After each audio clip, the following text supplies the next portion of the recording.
Boa noite, boa noite. Essa Mayra sempre entrando atrasada, não é? Como é que vocês estão? Como estão nessa noite de Natal? Hoje é dia 25, dia do Natal, não é? Como é que estão hoje? Como passaram a ceia de Natal? Como passaram a véspera do Natal, que foi ontem? Como comemoraram em família? Preferiram ficar só? Como foi esses 2 dias? Como foram, né? Ontem e hoje para vocês? Olha, todo mundo sabe que eu amo o Natal, mas minha noite foi muito tranquila. Familiares, amigos, oração, um pouco da ceia, alguns presentes, mas muita tranquilidade e muita paz para passar essa noite.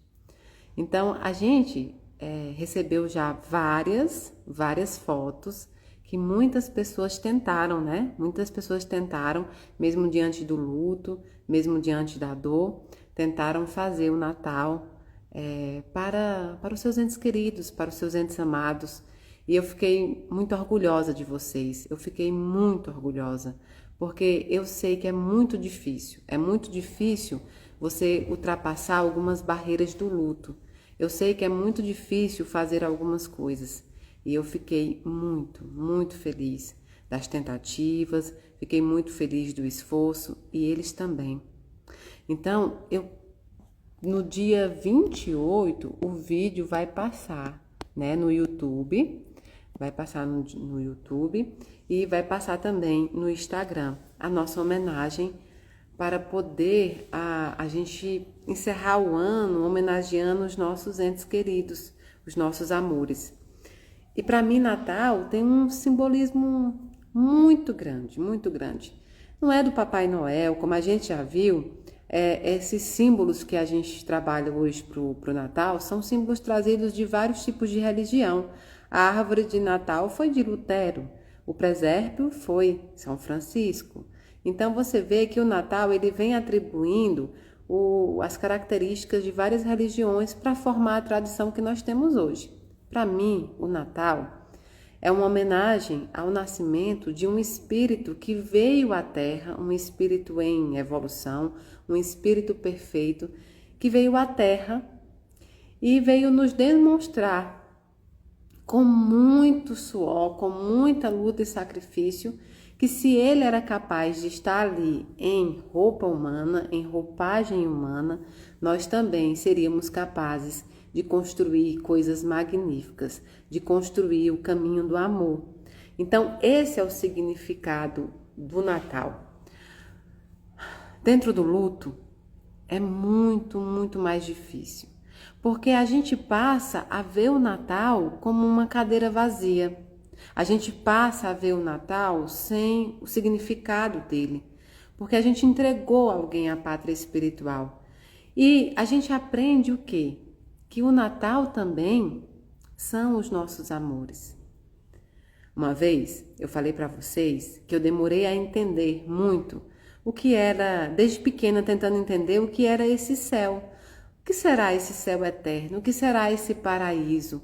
Muitos livros, muitas pessoas de diferentes, sabe? Diferentes localidades, diferentes religiões. Oi, Rafa, é a Rafaela que está aqui comigo, gente, hoje. Então, a gente de diferentes religiões, a gente passa o luto com uma dor extrema. Não existe essa religião. Não existe essa religião que tire de você a dor do luto. Essa religião não existe. Nós chamamos o Espiritismo do Consolador Prometido porque ele consola, mas a dor, ela é ressignificada, ela nunca é tirada. E como é difícil passar essas datas comemorativas durante o luto, muito difícil.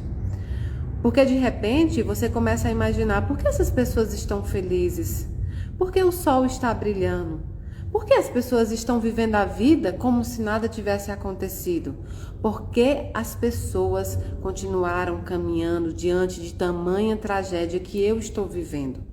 Para você, o sol apagou. Para você, é como se você visse todas as coisas cinza. as dores no corpo, a falta de apetite, a falta de sono, muitas vezes, né, a agonia, a ansiedade e tudo isso. Então, nessas datas, tudo isso piora. Muita gente ansiosa ontem, muita gente ansiosa, né, para a chegada do ano também, porque muita gente entregou os entes queridos mais ou menos nessa data. E eu estive pensando muito neles ontem, nessas pessoas. Temos uma oração aqui em casa e a minha oração foi para os enlutados, para que das pessoas que eles tanto amam, para que eles pudessem ter a certeza daquela presença ali.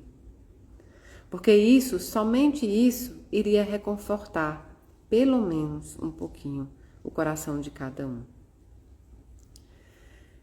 Eu me lembro que, desde pequena, as pessoas falavam muito em paraíso, em céu, em flores. Era um lugar que as pessoas falavam como se, deixa eu ver se é a internet aqui, tudo muito bonito, muitos anjos, e eu ficava imaginando, né, como era esse paraíso. E por que, se esse paraíso era assim, a gente tinha tanto medo de morrer? Quando eu conheci minha primeira mentora, ela começou a me explicar o que era o paraíso. O paraíso, assim como o inferno e outras criações, são estado da nossa consciência. A nossa consciência, enquanto espírito, projeta vários estados. Por isso que em alguns livros você vê um certo tipo de espírito em sofrimento. Vocês veem um certo tipo de espírito com o mesmo desencarne que já estão melhores. É, de fato, o estado de consciência de cada um. Mas sabe, com o passar do tempo, quando eu fui falando com os entes desencarnados, quando eu comecei a dar os recados para as pessoas, quando eu comecei a minha caminhada nesse trabalho, eu percebi que o paraíso não era um lugar, que o céu não era um lugar, que os anjos não eram aqueles de asa. Quando a minha avó desencarnou, eu percebi que o céu são as pessoas que nós amamos. O paraíso está dentro das pessoas que nós amamos. Os anjos são pessoas que nós tivemos o prazer enorme de conviver, só que a gente não deu tanto valor como a gente daria se descesse realmente um anjo de asas. Eu fiquei pensando quantas vezes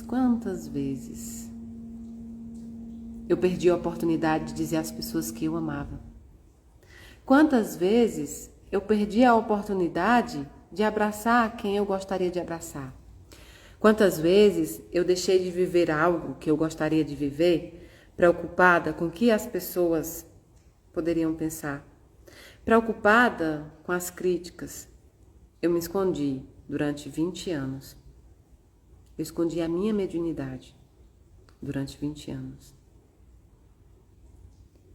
E só fui feliz quando, de fato, eu percebi que eu não tenho tempo a perder. O paraíso de vocês, o céu de vocês, são as pessoas que vocês amam. Os anjos são as pessoas que vocês amam. E mesmo assim, mesmo desencarnados, eles continuam sendo seu paraíso, porque você busca a evolução para reencontrá-los. O que você busca é realmente estar no céu. O que você busca é realmente estar no paraíso. O que você busca é realmente encontrar um anjo, que é o seu ente querido. Vamos nos alegrar em Deus pela oportunidade que nós tivemos dele. Sim, os dias, alguns, são muito difíceis, mas todos os outros nós conseguimos lembrar deles com muito amor. Eu ontem fiquei pensando, a gente já viveu o paraíso aqui na Terra muitas vezes e não percebeu. Nós vivemos aquilo que nós buscamos para um plano superior. E também já vivemos o nosso inferno, já atravessamos os nossos desertos, já vivenciamos aquilo que foi mais difícil e aquilo que foi melhor. Então hoje, agora e durante esta encarnação, vocês lutarão para chegar no céu. Mayra, e como é que eu vou chegar no céu? Como é que eu vou chegar no paraíso? Como é que eu vou encontrar meu anjo? Não são com regras religiosas. Não importa se sua saia bate no seu calcanhar. Não importa se seu cabelo está na cintura. Não importa se você usa ou não maquiagem. Não importa.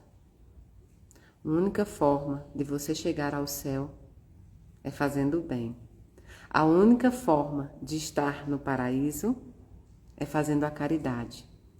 A única forma de encontrar com seu anjo é praticando os princípios cristãos do perdão, do amor, da reforma íntima. Mayra, mas aí eu vou chegar no paraíso, vai. Sabe qual é o seu paraíso?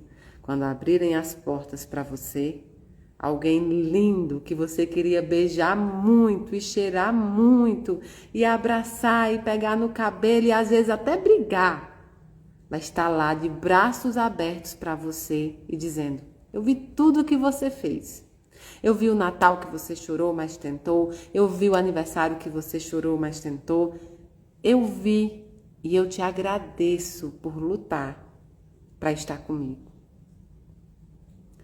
Essa é a busca do paraíso. Mayra, mas eu estou sofrendo muito, mas é muito difícil. Desde quando alcançar o paraíso é fácil? Desde quando alcançar o céu é fácil? Desde quando segurar um anjo é fácil? A facilidade ficou aqui no plano terreno. Eu acho que uma das nossas maiores lutas, conosco mesmo inclusive, é saber viver, aproveitar a vida. Quando a morte chegar, que ela te encontre vivo. Que você esteja vivendo e não sobrevivendo. Seus entes queridos não merecem a sua sobrevivência, merecem a sua felicidade.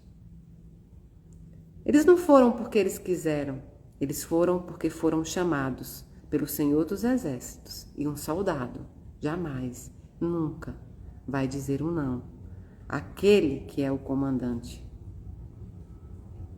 Fiquem felizes, vocês tiveram a oportunidade de tê-los. Aliás, vou reformular. Vocês têm a oportunidade. Não os matem. Só morre quem é esquecido. Só morre quem é deixado de lado. Ontem também foi dia de outras pessoas que estão em outro tipo de sofrimento. O luto é um. Mas tiveram pessoas ontem que estavam enfrentando o término de um casamento, o término de uma relação, uma briga entre família que fez com que famílias passassem o Natal longe um dos outros. Muita gente ontem queria ter a família perto, mas não deu o braço a torcer para resolver os problemas. Muita gente ontem estava sofrendo desemprego e enfrentando a mesa vazia. Muita gente ontem estava enfrentando a falta de um propósito. Muita gente ontem lutou contra a depressão. Muita gente ontem lutou contra a tristeza, contra a frustração, contra as decepções. Muita gente. Mas todos nós estávamos juntos em espírito e Jesus fez questão de estar presente. Se hoje você passa um término de um relacionamento, se hoje seu coração dói, como se realmente não houvesse outra solução, entenda. Algumas portas, e isso vale para as relações conjugais, isso vale para as relações familiares, isso vale para todas as relações. Algumas portas precisam ser fechadas para que outras possam ser abertas. Muitas vezes, duas portas abertas no mesmo lugar ocasionam um mal-estar danado, porque o vento é tão forte entre as duas que você não consegue escutar nada, que a sensação térmica é ruim. É necessário muitas vezes que uma delas seja fechada. E eu sei que dói. Eu sei que dói estar longe de quem você acha que virou o seu mundo. Mas veja só, o nosso mundo são aquelas pessoas que querem estar junto conosco. O nosso prazer é estar perto de pessoas que sabem do nosso potencial. Estar junto de pessoas que torcem por nós. O mundo já é muito difícil, a vida já é muito difícil, para a gente poder ficar perto de pessoas que apenas querem nos sugar, maltratar, violentar, nos colocar para baixo. Só existe uma maneira, uma única maneira que vocês devem baixar a cabeça. Para orar. Para orar, nós baixamos a cabeça. Mas todo o resto, nós levantamos a nossa cabeça diante de qualquer acontecimento. Mayra, minha família não quis estar comigo. Eu passei Natal sozinha. Ninguém passou Natal só. Se sua família não te quis, é um direito deles.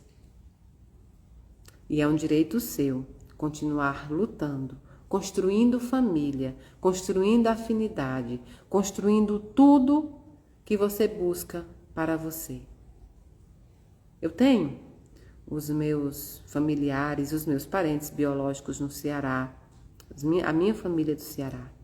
Mas eu construí aqui em Brasília, no caminho do Espiritismo, no caminho da Casa da Caridade, uma família por afinidade, que eu sei que estará sempre comigo, que eu sei que mesmo se eu errar, vou ter o direito de pedir desculpa e eles vão saber me desculpar, e em nossa relação e nada vai mudar. Não perca um tempo tão amado, não perca um tempo tão precioso com pessoas que de fato não gostam de você. Mas eu queria, olha, seu pior erro é querer algo que não te quer. Muitas vezes a gente diz, quando Deus fecha uma porta, ele abre uma janela, né? Mas a palavra de Deus diz que quando Deus fecha uma porta, ninguém jamais abrirá. E quando ele abre uma porta, ninguém jamais conseguirá fechar. Tem portas que são fechadas por Deus, em definitivo na sua vida, para proteger você, para proteger o seu espírito. Tem decepções, frustrações, traições que acontecem na sua vida porque Deus é capaz de quebrar o seu coração para salvar o seu espírito. Deus é capaz de te passar, sim, de deixar você se passar, porque é você que faz isso, no moedor de carne, para você entender o que de fato é importante. Não se prenda à maldade dos outros, à ignorância dos outros. Não se prenda, muitas vezes, à arrogância de ninguém. Não se prenda àquelas pessoas que dizem que você não pode. Não se prenda. Vocês podem tudo. São filhos de um Deus enorme. São filhos de um Deus grande e que jamais te dirá que você não pode. Agora, se ele fechar uma porta na sua vida, acredite. Não vale a pena tentar arrombar essa porta. Deus não é um ladrão. Deus não arrebenta portas para estar com você. Se você não der a chave para ele, e essa chave é a fé, ele jamais arrebentará as portas. Abra seu coração para Deus. E muitas vezes é difícil. Eu sei disso, eu sei por experiência própria. Muitas vezes é difícil você dizer, eu vou passar por isso, Senhor. Porque eu estou passando por isso? Baixar a cabeça, silenciar e dizer, eu preciso passar por isso para me tornar mais forte. Eu sei, é difícil. Mas lá na frente você vai compreender o propósito divino. Quando, a Bíblia também diz, se os meus se calarem, as pedras cantarão. É uma simbologia de dizer para você, jamais, jamais o nome de Deus será apagado. No dia que nós não fizermos mais isso, outros surgirão para fazer. Se aceitem, se amem. Eu sei que é difícil falar. Se amem, amem as suas escolhas. E vou dizer uma coisa que é mais difícil ainda. Seja grata pelos seus erros. Eu sou grata pelos meus erros. Foi com eles, é com eles e será com eles que eu aprenderei o caminho da retidão e da verdade. Seja grata pelo seu passado, mas não se sinta condenado a viver nele. Não viva no seu passado. Você precisa viver o seu presente. Você precisa estar no agora. E por que eu estou falando tudo isso? Porque eu vi muitas mensagens no Instagram que mandaram no direct sobre muitas pessoas ontem, né? Sobre muitas pessoas que passaram assim. E muita gente está ferida porque outros feriram. Mas veja bem, tenha força de lutar por você. Ninguém vai lutar por você. É você por você. E você é capaz. Você já passou por tanta coisa. Olha para trás. Olha para trás. Pensa só você. Você não precisa contar os seus segredos para mim. Mas pensa você. Quantas dificuldades você passou e você ainda está aqui. Quantas noites, né, traiçoeiras você passou e você ainda está aqui. Quanto choro você teve que chorar e ainda está aqui. Quantas vezes foi humilhada, massacrada, iludida, caluniada e você ainda está aqui. Você pode. Todos nós podemos. Mas isso requer uma coisa que é muito difícil. Matar o eu velho. Matar o eu do passado. Matar o eu de 10 minutos atrás. Matar o eu de 1 segundo atrás. Matar aquele homem velho. Matar aquela mulher velha. Matar a Mayra de ontem. Para que a Mayra de hoje possa surgir de uma forma diferente. Fazei novas todas as coisas. Fazei novas todas as coisas. Esse é nosso ideal. O homem novo. Mayra, mas eu errei demais. Eu traí, eu menti. Eu fiz coisas horríveis, Mayra. Que eu me arrependo, mas não posso voltar atrás. Tudo bem. Você reconheceu o seu erro. Se você puder refazê-lo, refazer aquilo, ok, refaça. Mas se não puder, deixe isso no passado. Aprenda com ele, não faça de novo. E Deus vai ver, a espiritualidade vai ver o seu esforço. Cuidado quando vocês forem julgar alguém, né? É importante falar sobre o julgamento. Às vezes a gente vê tanto julgamento, ai, fulana traiu, fulana fez isso, fez aquilo, né?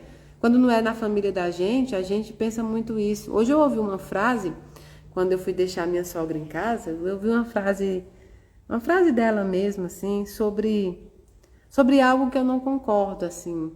Ah, mas aí tal pessoa retirou a criminalidade porque ele tem uma ideia de criminalidade, né? Que a criminalidade tem que ser morta, ou coisas desse tipo que a gente escuta. E eu fiquei pensando, certas coisas só são boas quando são com os outros. Quando são com os nossos filhos, com nossos entes queridos, todo mundo tá fadado a errar. Eu não estou aqui dizendo de jeito nenhum que esses erros têm que ficar impunes, pelo contrário, precisam ser julgados, precisam pagar pelos seus atos, assim como se paga, como se resgata, né, no plano espiritual, sim. Mas a gente precisa medir com a mesma medida que queremos ser. Eu preciso fazer o julgamento do que eu teria capaz de julgar a mim mesma. Porque eu vou me julgar no plano espiritual. Não vai ter um juiz para você, é você mesmo. Veja bem, então, antes de julgar os outros, saiba que todo mundo pode praticar qualquer coisa. Até as coisas que a gente imagina. Eu jamais sou capaz de fazer isso. Negativo. Todos nós somos. O que vai diferenciar é que alguns de nós vão orar, vigiar e lutar contra os seus próprios demônios. Tem gente que tem medo de um demônio. Eu tenho medo dos demônios que habitam em mim. Eu tenho medo de alimentá-los. Por isso que desde pequenininha eu sempre pensei uma coisa. O que não se alimenta morre, não é? Se você não alimentar um animal, Deus me livre, que aí é muita maldade, ele vai morrer. Se você não regar uma planta, ela vai morrer. Se você não comer, você vai morrer. Não alimente coisa ruim. Se você não alimentar a violência, ela morre. Se você não alimentar a fofoca, ela morre. Se você não alimentar a briga, ela morre. Se você não alimentar a tristeza, ela morre. Se você não alimentar a dor, ela morre. O que você não alimenta, morre. Lembre-se disso. O que não se alimenta, morre. Não vamos alimentar aquilo que não é benéfico para o nosso espírito. A gente está fazendo agora o estudo, a gente passou para esse estudo para chegar no ano novo. A gente vinha estudando muitas coisas até o Natal. Nós começamos agora os nossos encontros nos preparando para o ano novo. É para a virada do ano que eu estou falando? É para a virada do 31 para o 1º? É a mudança do calendário? Não. Nós estamos nos preparando para matar a Mayra velha, matar no bom sentido, gente. Rebaixar a Mayra velha do passado e nascer uma nova Mayra. Não quero saber o que essa fez mais. Não vou esquecer dos erros, porque eu preciso deles como professor. Mas a partir de agora eu quero ser uma Mayra nova. Eu sou uma Mayra nova. Vocês precisam ser, cada um eu novo. Então, até o ano novo, os nossos encontros são para falar de coisas que a gente precisa fazer, mudar, para nos preparar. Preparar o nosso espírito para a chegada de 2025. Preparar o nosso espírito para a chegada de 2025, consciência dos nossos atos, independente do amor dos outros. Você não pode querer que os outros te amem a todo custo. Você não pode querer viver apenas se o outro te der atenção. Você não pode querer viver em relações tóxicas. Você não pode querer estar em relações que não são boas. Isso a gente está falando de tudo. A gente está falando de religião, de política, de tudo que você possa viver em sociedade. Você não é feito para ser tapete, você é feito para ser toalha de rosto. No ano que vem, nós vamos nos prometer nos amar mais, nos cuidar mais. Nós vamos nos prometer a gastar menos tempo com pessoas que não edificam a nossa vida. Nós vamos pegar 2025 e dizer, eu sou uma filha de Deus. E sabe de uma coisa? Um dia um espírito me falou assim, o espírito me falou assim, Mayra, eu acho que para viver bem é fazer uma boa alimentação, né, comer bem, tomar água, ter a nossa religião, nossa fé e hidratar o cabelo. Eu sorri porque ele fez essa piada, mas no fundo ele tem razão. O hidratar o cabelo é nos cuidar.